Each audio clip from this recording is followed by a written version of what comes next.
7시쯤에는 소나기가 내리고 난 뒤에 해가 비치는 것을 제가 보면서 우리 교우들과 인사 나눌 때에 태양보다 더 빛이 납니다. 이렇게 인사를 하려고 했습니다. 일단 그 인사부터 먼저 하실까요? 자, 옆에 있는 분에게 태양보다 더 빛이 납니다. 이렇게 한번 인사하겠습니다. 예. 혼자 하시지 마시고 옆 사람에게 이렇게 하시면 되겠고요. 그리고 이제 제가 10시에 이제 교회 와서 1시간 동안 이제 로비에 있는데 날씨가 너무 더운 거예요. 태양보다 얼굴이 더 빛나면 너무 덥겠다 싶어서 바꿔야 되겠다는 생각이 들어서 이제 한 번 더 하실 때는 얼음 냉수와 같은 분입니다. 이렇게 옆 사람에게 한번 인사하겠습니다. 시작. 예, 얼음 냉수와 같은 분입니다. 예, 얼음 냉수와 같이 아주 시원한 분이어서 감사를 드립니다. 어떻게 좀 날씨가 더우시죠? 예. 날씨가 습하고 또 비도 오고 또 해도 나고 이랬는데 어떻게 한 주간 잘 지내셨습니까? 예, 수고 많으셨습니다. 예루살렘 총회를 마친 바나바와 바울이 2차 전도 여행을 출발합니다. 그런데 2차 전도 여행을 출발하면서 바울과 바나바 사이에 마가 요한 때문에 아주 극심한 다툼이 일어납니다. 지금 지도는 안 나와도 되겠습니다. 마가 요한이 1차 전도 여행 때 바울과 바나바와 함께 동행을 하다가 시작하자마자 타우로스 산맥을 넘어가지도 못하고 바나바와 바울을 버리고 도망을 가버립니다. 2차 전도 여행을 출발을 할 때에 바나바는 마가를 데리고 가자고 이야기를 하고 바울은 우리를 버리고 도망을 간 저 마가를 데리고 가는 것은 좋지 않다라고 이야기를 합니다. 두 사람이 아주 격렬하게 토론을 한 끝에 바나바는 마가를 데리고 가고 대신 바울은 실라를 데리고 갑니다. 오늘 본문에는 이런 상황 속에서 2차 전도 여행을 떠나는 바울에게 하나님께서 놀라운 은혜를 베풀어 주십니다. 하나님의 축복이요 하나님의 선물인 것입니다. 첫 번째 은혜는 하나님께서 바울 사도에게 디모데라는 동역자를 붙여주십니다. 바나바와 헤어진 바울은 더베와 루스드라로 출발을 합니다. 한번 지도를 보도록 하겠습니다. 예, 이것이 바울의 2차 전도 여행입니다. 안디옥에서 출발해서 더베와 루스드라를 가서 그리고 비시디아 안디옥에 이릅니다. 그리고 나서 드로아에 가서 빌립보로 갑니다. 그리고 여러분들 잘 아시는 데살로니가와 베레아를 거쳐서 아테네, 지금의 아테네인 아덴에 이르고 그리고 고린도에 갑니다. 그리고 거기서 다시 배를 타고 에베소에 들러서 거기서 예루살렘으로 돌아오는 것으로 2차 전도 여행이 마쳐집니다. 지금 이제 바울은 수리아 안디옥에서 출발을 하여서 더베와 루스드라에 도착을 합니다. 그런데 이 더베와 루스드라에서 디모데라는 제자를 만나게 됩니다. 이 디모데는 바울 사도가 1차 전도 여행 때 더베와 루스드라를 갔을 때 그곳에서 예수님을 믿게 되었던 것 같습니다. 이런 디모데를 오늘 성경은 이렇게 소개를 합니다. 2절에 디모데는 루스드라와 이고니온에 있는 형제들에게 칭찬을 받는 자니. 자, 이런 디모데였기에 바울은 이 디모데를 곧바로 자신의 동역자로 삼습니다. 훗날 바울은 디모데를 영적 아들로 부르면서 디모데와 매우 친밀한 관계가 됩니다. 그리고 바울 사도는 자신이 세운 교회를 디모데에게 맡깁니다. 그리고 바울 사도는 훗날 마지막에 로마 감옥에 갇혀 있을 때에 그의 영적인 아들 바로 디모데에게 편지를 씁니다. 디모데에게 편지를 쓰면서 디모데후서 4장 9절에서 이렇게 말합니다. 너는 어서 속히 내게로 오라. 바울 사도가 죽음을 앞두고 감옥에 있으면서 정말 보고 싶었던 사람 가운데 한 명이 바로 이 디모데였습니다. 하나님께서는 이런 디모데를, 칭찬받는 디모데를 바울의 전도 사역을 위해서 동력자로 보내주셨습니다. 하나님께서는 어떤 사람을 동력자로 보내주시는가라고 할 때 그것은 형제들에게 칭찬받는 사람임을 우리는 알 수 있습니다. 교회 안에 있는 형제 자매들에게 칭찬을 받는다는 것은 이미 검증이 된 사람이라는 것입니다. 우리는 이것을 성경 두 곳에서 찾아볼 수 있습니다. 첫째는 초대 예루살렘 교회가 교회 내의 구제 문제로 큰 어려움을 만났을 때에입니다. 사도들이 이 문제를 해결하기 위해서 7집사를 세웁니다. 이 7집사를 세울 때 하나님께서 7집사를 세우는 기준을 이야기해 줍니다. 그 기준이 무엇이었습니까? 사도행전 6장 3절에 나옵니다. 성령과 지혜가 충만하여 칭찬받는 사람 7을 택하라 였습니다. 성령과 지혜가 충만하여 칭찬받는 사람 7명이었습니다. 자, 둘째는 이제 베드로가 환상을 보고 이방인 고넬료의 집을 방문하는 때의 일입니다. 베드로가 고넬료의 집에 가서 고넬료와 그 집안 사람들에게 말씀을 전합니다. 그때 성령 하나님께서 임하십니다. 성령 하나님께서 임하시자 베드로는 그 집안 사람들에게 세례를 베풀어 줍니다. 그리고 고넬료를 통하여서 이방인 선교의 문을 열어주십니다. 한마디로 고넬료가 아니었다면 이방인 선교의 문이 더디게 열리기도 하고 정말 열릴까 싶을 정도였는데 하나님께서 고넬료를 통하여서 이방 선교의 문을 열어줍니다. 바로 이 고넬료에 대한 성경적 평가가 바로 이것입니다. 사도행전 10장 22절 말씀입니다. 백부장 고넬료는 의인이요 하나님을 경외하는 사람이라 유대 온 족속이 칭찬하더니. 지금 고넬료는 이방인 장군입니다. 로마 장군입니다. 그런데 점령지 유대 지역에 와 있습니다. 점령군의 장군이 점령지에 있는 사람들에게 칭찬을 받는다는 것은 정말 힘든 일입니다. 그런데 고넬료는 점령지 사람이었던 유대인들에게 칭찬을 받았습니다.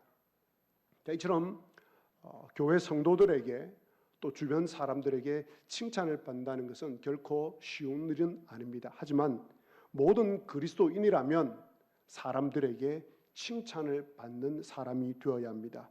하나님께서는 로마서 14장 18절에서 이것을 분명하게 말씀해 주셨습니다.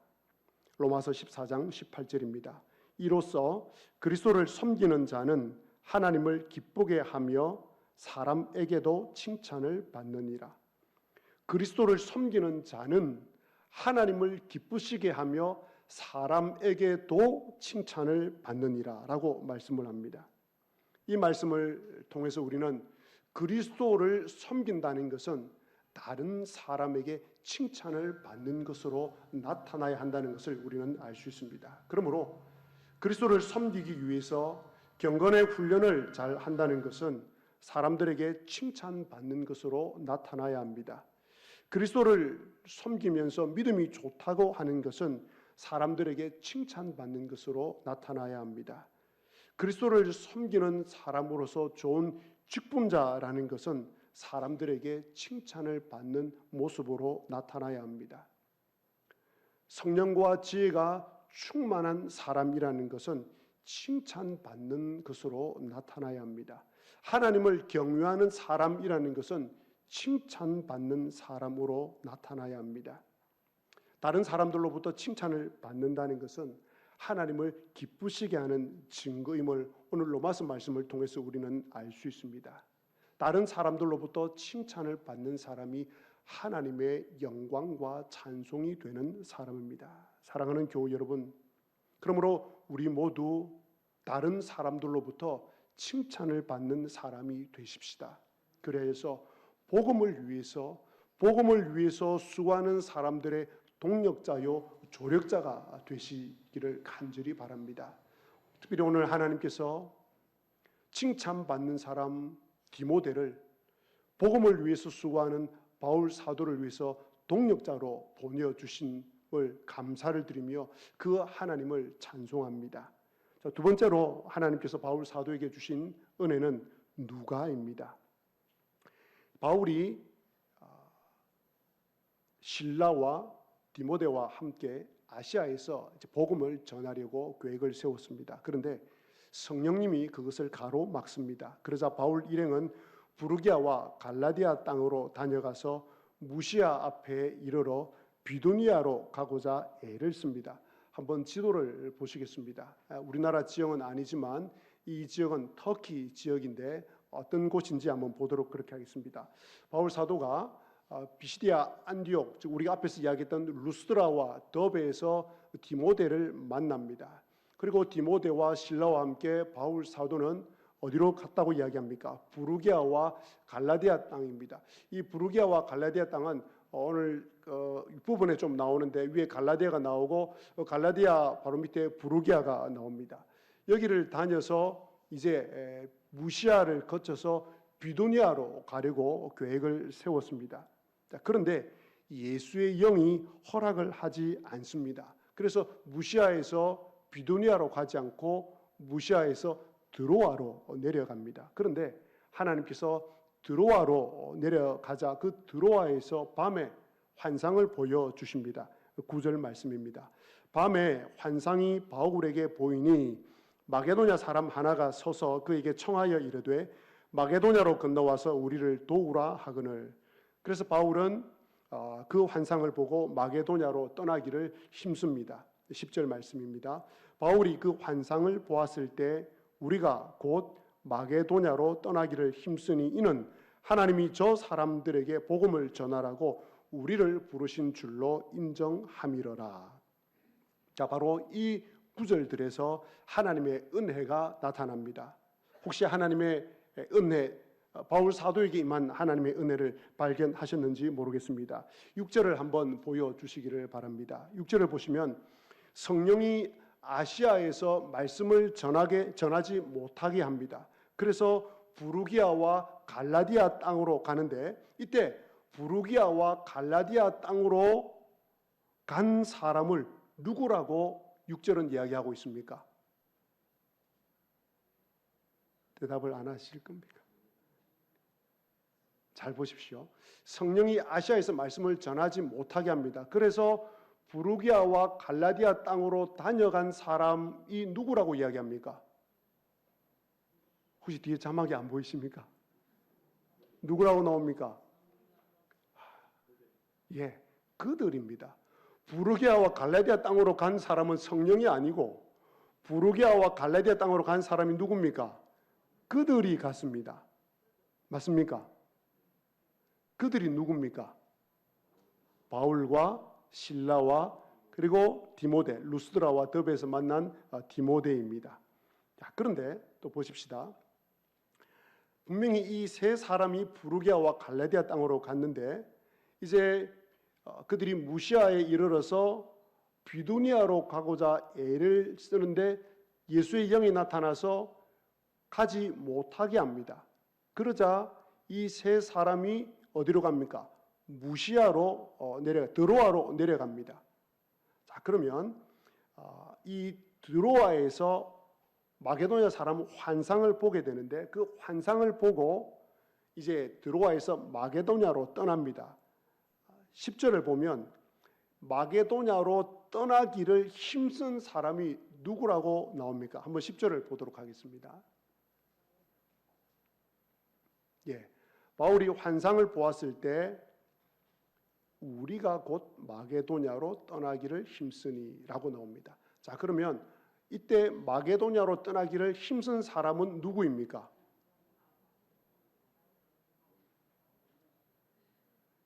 자, 지금 정신을 바짝 차리셔야 됩니다. 자, 바울이 마게도냐 사람이 나타나서 건너와서 우리를 도우라는 환상을 보았습니다. 맞습니까?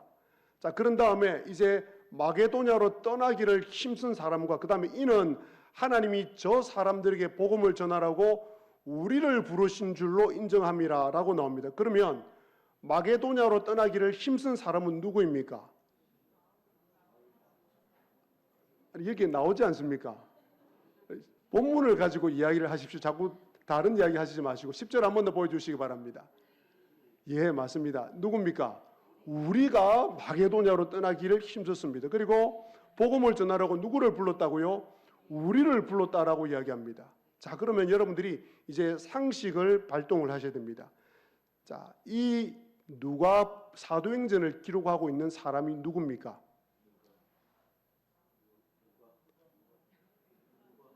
손을 한번 들어보겠습니다. 사도행전을 기록한 사람이 지금 두 사람이 거론되고 있습니다. 사도행전을 기록한 사람이 바울이라 하는 사람 손 들어보십시오. 예, 손 내리시고.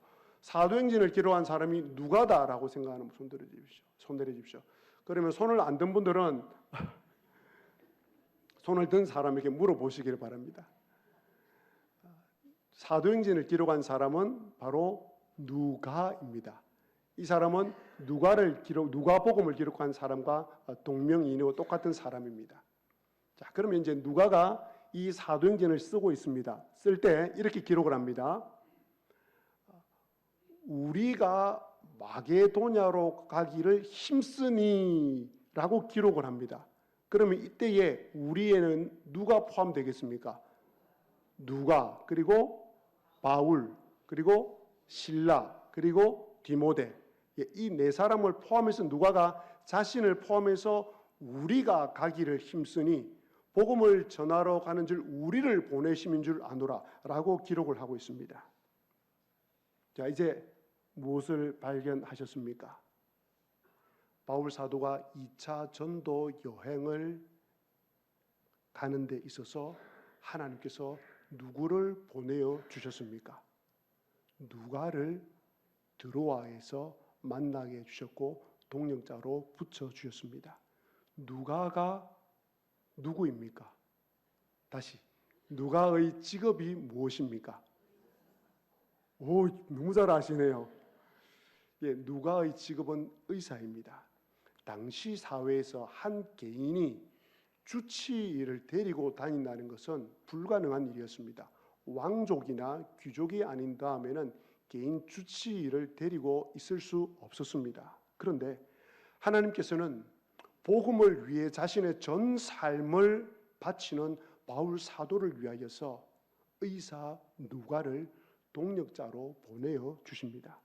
게다가 여러분들이 잘 아시는 대로 바울 사도에게는 복음을 전하기 정말 어렵고 힘든 이 병 때문에 도무지 하나님 복음을 전할 수가 없습니다. 너무 괴롭습니다. 라고 할 만한 질병이 있었습니다. 그럼에도 불구하고 이 질병을 끌어안고 복음을 전하러 다녔습니다. 이런 바울 사도를 위해 하나님께서는 그의 주치의로 누가를 보내어 주셨던 것입니다.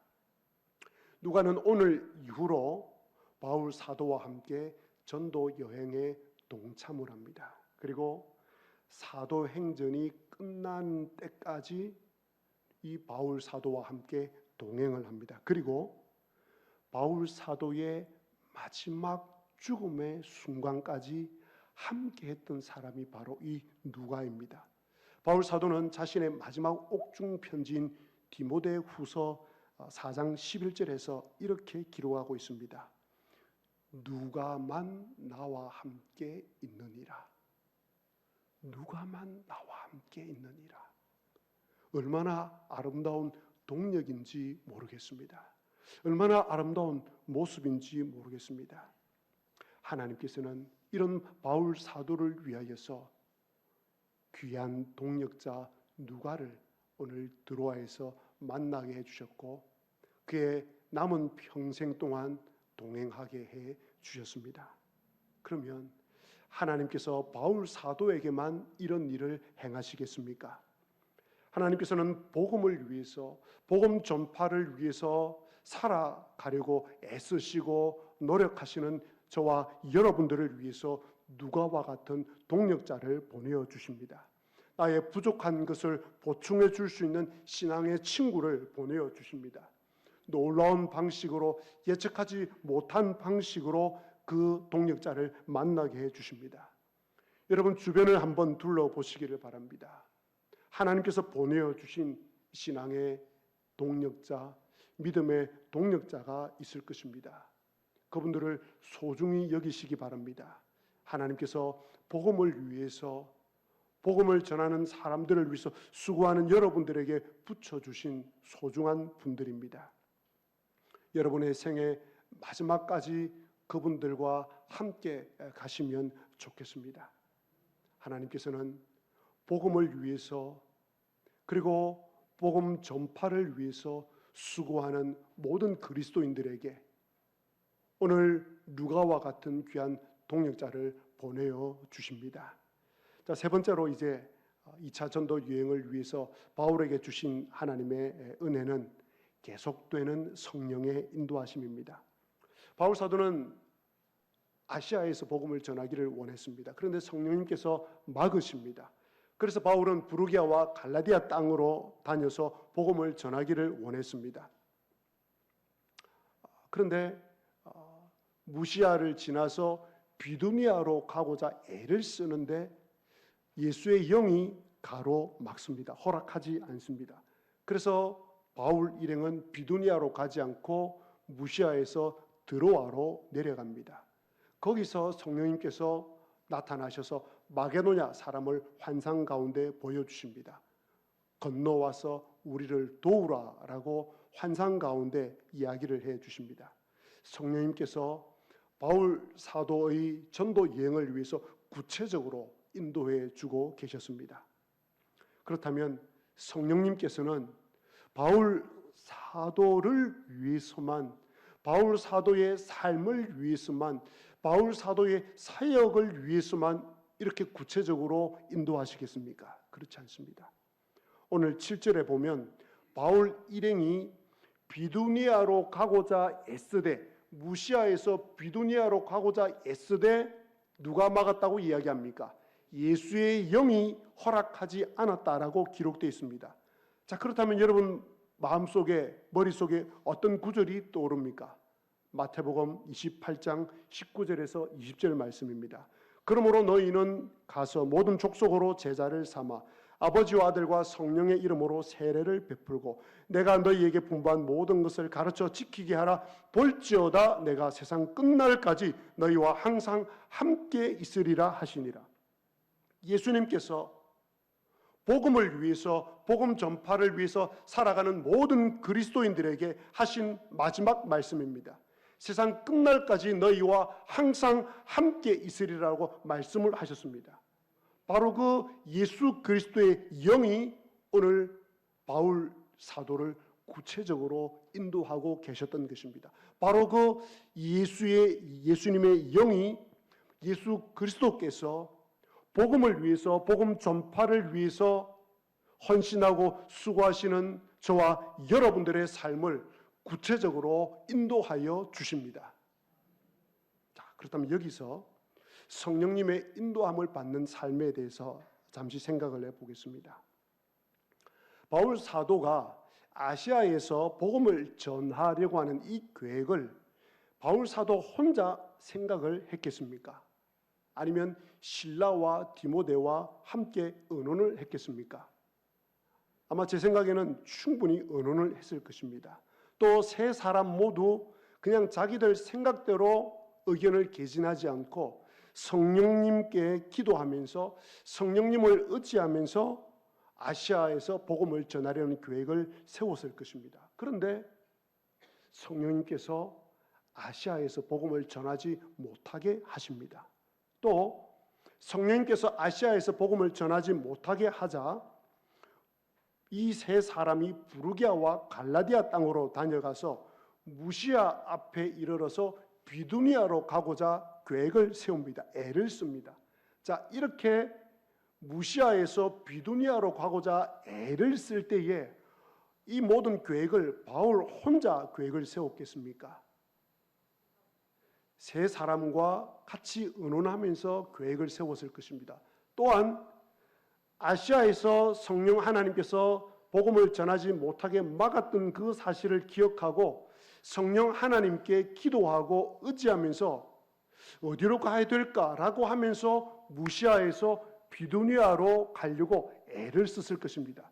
그냥 아무 생각 없이 혹은 자기들 임의대로 계획대로 비두니아로 가고자 애를 쓰지 않았을 것입니다. 그런데 성령이 예수의 영이 다시 나타나서 비두니아로 가는 것을 막습니다. 자, 성령의 인도함을 받는 삶에 두고 생각해 볼 때 이 사건을 두고 무엇을 발견할 수 있습니까? 여러분, 여기서 아주 중요한 것을 발견하셔야지 내가 성령님의 인도함을 받고 예수의 영의 인도함을 받으면서 내 평생을 살아갈 수 있습니다. 예수님의 영의 인도함을 받으면서 성령님의 인도함을 받으면서 내 평생을 살아가야지 내가 좌로나 우로나 치우치지 않고 정말 제대로 멋지게 살아갈 수 있습니다. 그렇다면 이 대목에서 성령님의 인도하심에 대해서 무엇을 발견할 수 있습니까? 바울 사도와 그리고 실라와 디모데가 기도하면서 성령님을 의지하면서 세운 그 계획이 성령님의 계획과 틀릴 때도 있다는 것입니다. 잘 기억하십시오. 분명히 세 사람이 성령님을 의지하면서 기도하고 무시아에서 비두니아로 가려고 애를 썼는데 그것이 성령님의 계획과 맞지 않을 수도 있다는 것입니다. 그런데 그 다음 바울 사도와 그 일행은 거기서 우물쭈물하지 않습니다. 다시 기도하고 다시 성령님을 의지하고 목적지를 정하고 방향을 틉니다. 왜 그렇게 하겠습니까? 성령님께서 길을 열어주시기도 하시고 막아주시기도 한다는 사실을 그들이 경험을 했기 때문입니다. 여기서 우리는 성령님의 인도하심과 관련하여서 우리 개인적으로 아주 중요한 사실을 발견할 수 있습니다. 복음을 위해서 복음과 함께 살아가려는 성도는 성령님께서 반드시 인도하실 것을 믿고 성령님께 기도하면서 계획을 세우고 그 계획한 것을 자신감 있게 실행에 옮겨도 된다는 사실입니다. 그리야 할 때 때로는 내가 기도하고 성령님을 의지하면서 세운 그 계획이 성령님의 계획과 다를 수도 있고 다를 때도 있다는 사실을 알아야 합니다. 그렇다 하더라도 내가 기도하고 세운 계획을 실천하는 데 있어서 주저하지 마시기 바랍니다. 머뭇거리지 마시기 바랍니다. 담대하시기 바랍니다. 왜 그렇습니까? 내가 성령 하나님께 기도하고 성령 하나님을 의지하면서 세운 계획을 가지고 나아갈 때에 그것이 성령 하나님의 뜻과 합할 경우에는 성령 하나님께서 길을 열어주십니다. 그런데 내가 기도하고 성령님을 의지하면서 세운 그 계획이 성령님의 뜻과 계획과 맞지 않을 때는 성령 하나님께서 막아주십니다. 그렇기 때문에 여러분들께서 기도하시고 성령 하나님을 의지하시며 세운 계획을 주저하지 마시고 실천에 옮기시기를 바랍니다. 이것이 성령님의 인도하심을 받는 아주 중요한 진리입니다. 자, 그런데 더 중요한 성령의 인도하심을 받는 삶에 있어서 가장 중요한 것이 있습니다. 그것은 바로 성령님의 말씀에 순종해야 된다는 것입니다. 자, 바울과 그의 일행을 보시기 바랍니다. 자기들이 기도하고 세운 계획이 성령 하나님에 의해서 가로막힐 때 자신들의 계획을 중단하고 성령 하나님의 그 말씀과 인도에 순종을 했습니다. 바울 사도는 자신이 세운 그 선한 목적이었지만 성령 하나님께서 허락하지 않았을 때 멈추고 성령님의 뜻을 따랐습니다. 바울 사도는 하나님의 뜻이 아니면 결코 행하지 않고 하나님의 뜻을 따라 살려고 부단히 노력을 했음을 우리는 볼 수가 있습니다. 하나님의 말씀이 가라면 가고 하나님의 말씀이 머물러 하는 곳에 그는 머무는 사람이었습니다. 하나님께서 하라고 하신 것은 하고 하지 말라고 하신 것은 하지 않는 바울의 삶이었습니다. 이런 바울 사도였기에 하나님의 말씀이면 성령님의 음성이면 성령님의 인도하심이면 순종하는 사람이었기에 성령님께서는 바울 사도에게 나타나셔서 그의 삶을 구체적으로 인도하셨던 것입니다. 사랑하는 교우 여러분, 복음을 위해서, 복음 전파를 위해서, 교회를 위해서, 이웃을 위해서, 하나님 나라를 위해서 수고하며 헌신하며 애쓰시며 달려가시기를 원하시는 여러분에게 하나님께서는 칭찬 듣는 디모데와 같은 동력자를 보내어 주실 것입니다. 그리고 내게 과분하지만 나의 부족한 부분을 보충해 줄 수 있는 누가와 같은 귀한 동력자를 보내어 주실 것입니다. 무엇보다도 성령 하나님께서 여러분의 삶을 구체적으로 인도하여 주실 것입니다. 이 세 가지 하나님께서 우리에게 주실 선물과 은혜와 축복을 확신하시고 세상을 향하여서 나아가시고 세상 속으로 들어가셔서 승리하시기를 주님의 이름으로 기원합니다.